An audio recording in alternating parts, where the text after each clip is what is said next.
Regardez ça les gars, on va regarder une action de l'un des meilleurs milieux défensifs du monde, mais d'abord, on a ici cette action de Tony Kroos. Et maintenant, oui, on a l'action du meilleur milieu défensif du monde. L'Angleterre récupère un ballon, Harry Kane fait une transversale incroyable pour Madueke qui emmène le ballon jusqu'à la ligne de fond et centre pour l'avant-centre qui est Bellingham occupant cet espace. Et il finit par rater le but. Mais vous avez vu ? Cette similitude entre le déplacement de Tony Kroos, l'un des plus grands milieux défensifs de tous les temps du football, et le déplacement de Harry Kane, qui est un avant-centre, un numéro 9 de surface, un buteur né. Et l'action de Harry Kane a même fini par être plus efficace que celle de Tony Kroos, pas vrai ? J'ai donc mis ces actions ici pour qu'on puisse comparer la qualité de passe et la vision de jeu de ces deux joueurs qui évoluent à des postes complètement différents, mais que Kane, grâce à son génie, parvient à reproduire. Harry Kane est un joueur tellement spectaculaire que même à Tottenham, il affichait déjà des chiffres incroyables. Je vais vous présenter ici ses statistiques des 3 dernières saisons avec Tottenham. Lors de la saison 20-21, c'était 49 matchs, 33 buts marqués et 17 passes décisives, soit une moyenne de 1,02 implications sur un but par match. Lors de la saison 21-22, c'était 50 matchs, 27 buts et 10 passes décisives, pour une moyenne de 0,64 implications par match. Lors de sa dernière saison à Tottenham, la saison 22-23, c'était 49 matchs, 32 buts et 5 passes décisives, une moyenne de 0,75 implications pour le bonhomme. Et puis il est enfin parti de là où il n'était pas bien exploité, laissant derrière lui cette passion, qui est certes belle pour le folklore du football, mais qui n'avait aucun sens pour la carrière d'un joueur aussi spectaculaire que Harry Kane, car Tottenham n'arrivait même pas à approcher la victoire dans les tournois et à lui donner la visibilité nécessaire pour la reconnaissance de son football. Rappelons qu'il a essayé de quitter Tottenham et qu'on ne l'a pas laissé faire. Il devait rejoindre Manchester City.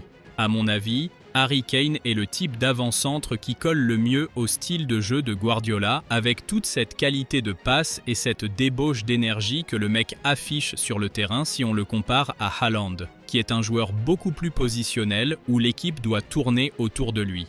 Harry Kane, en théorie, aurait réussi à rendre l'équipe de Guardiola encore plus géniale qu'elle ne l'a été.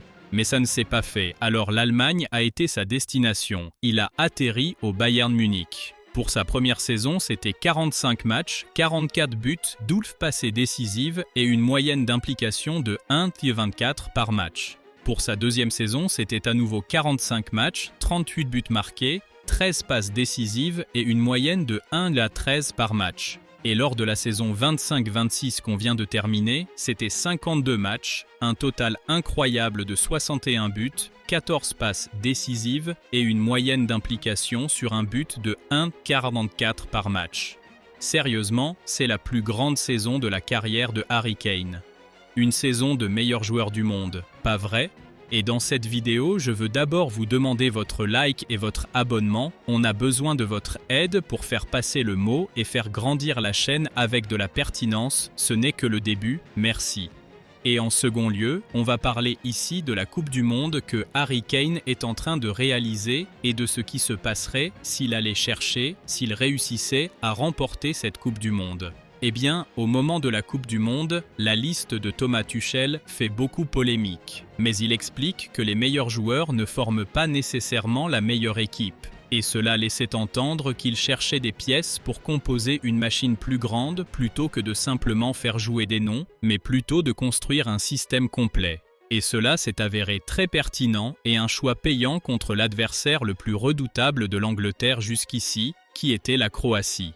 On a vu un très bon match face à un adversaire coriace, une victoire convaincante et un Harry Kane agissant comme le rouage principal de la machine de Tuchel. Pour analyser le fonctionnement de Harry Kane, on doit d'abord observer toute cette configuration du système anglais. Regardez, Harry Kane est au centre de l'attaque, mais normalement, il va redescendre pour participer à la relance, souvent pour trouver une passe, aspirer le marquage et déstabiliser la défense. ouvrant ainsi l'espace pour que Bellingham et Rice puissent s'infiltrer et apporter du nombre dans la surface. Et ensuite, il surgit avec une attaque surprise dans le dos de la défense, capable de créer ou de conclure. Sa qualité de passe touche les ailes plus rapidement que si l'action se construisait de passe en passe à ras de terre. Et de cette manière, il arrive à tirer le meilleur de Bellingham, sa meilleure version étant celle du Real Madrid, où il évoluait en faux numéro 9 pour agresser la surface. Et Rice est aussi un joueur qui possède une frappe de loin et une grosse présence. Il occupe également cette zone, sans oublier les ailiers qui exploitent aussi cet espace. Sans compter que le brassard de capitaine est entre de bonnes mains. Regardez bien ce moment, 92e minute du match, presque 92e. Regardez où se trouve Harry Kane. Morgan Rogers fait ce déplacement que je viens d'expliquer et le mec vient faire le dédoublement défensif sur le latéral à la 92e minute du match. Je crois même qu'il commet une faute où il touche la cheville du joueur croate, mais l'implication de ce gars pour l'équipe n'en demeure pas moins impressionnante. D'autant plus que juste après, sur un autre ballon, il se jette devant un tir pour empêcher le but de la Croatie. À part ça, les seuls défauts que je vois chez Harry Kane apparaissent dans les moments décisifs, où je trouve que par manque d'habitude de ses rendez-vous et par manque d'expérience, il finit par pécher en ne parvenant pas à être aussi tranchant. Par exemple, contre le Ghana, il a eu la balle de match en seconde période pour endosser le costume de héros et offrir les 3 points à l'Angleterre afin d'aborder la dernière rencontre de la phase de poule en totale sérénité. Il n'a finalement pas réussi, mais il a ensuite joué contre la fragile sélection du Panama et Kane a même mis son petit but, portant son total à 3 buts, 2 contre la Croatie et 1 contre le Panama. Mais il est peut-être en train d'acquérir petit à petit ce sang-froid nécessaire pour corriger ce principal point faible. Lors du match contre la RD Congo, les Africains ouvrent le score dès la 6e minute de jeu et l'Angleterre se retrouve déboussolée jusqu'au milieu de la première période. Au retour de la pause fraîcheur, l'Angleterre a commencé à se créer des occasions et méritait de planter un but qui ne venait pas du tout, que ce soit à cause de micro-erreurs ou d'arrêts spectaculaires. Et quand le Congo partait à l'abordage, ils se montraient bien plus tranchants, ils auraient même pu faire le break en trouvant le poteau, alors que Pickford était complètement battu sur l'action. En seconde période, le scénario devenant de plus en plus tendu, l'Angleterre parvenait à contenir les contre-attaques du Congo, mais ne s'approchait pas du but, malgré le fait d'imposer son jeu et de réussir ses mouvements. Après une bonne séquence de passes entre Saka et Eze, Rice s'invite aussi dans la combinaison et hérite du cuir sur la ligne de fond, prêt à centrer, mais il renverse le jeu à l'opposé pour étirer le bloc défensif.